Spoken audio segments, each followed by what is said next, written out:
बहिनी अपने वो सारे रानी रुक्मिणी भतीजवा दुलारे भतीजवा खेला मैनी हो। बहिनी अपने वो सारे रानी रुक्मिणी भतीजवा खेला भतीजवा खेला।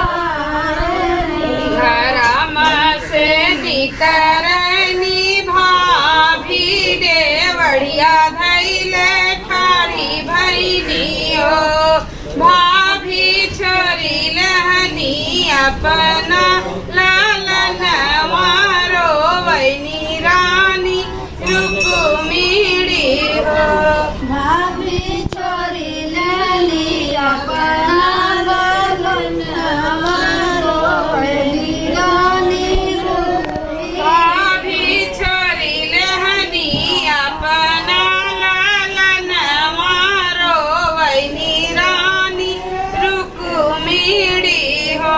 भाभी छोरी लली अपना लालन मारो वैनी रानी रुक्मिणी।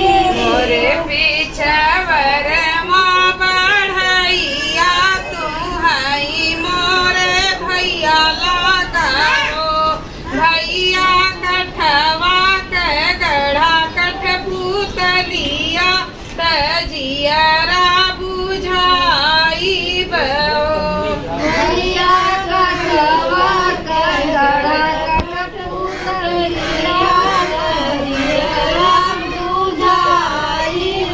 भैया कठवा के गढ़ा कठ पुतलिया तजियरा बुझाई बहो। भैया कटवा कटड़ा कटपुतलिया करिया बुझाई।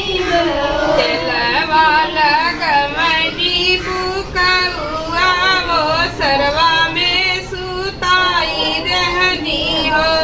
बहिनी निहुरी चुम्मा लहनी उतरिया नाही मिन कैले हो।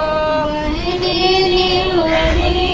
निहुरी चुम्माली करिया नाही मिने बहिनी निहुरी चुम्मा लहनी पुतरिया नाही मिन कैले हो। बहिनी निहुरी चुम्मा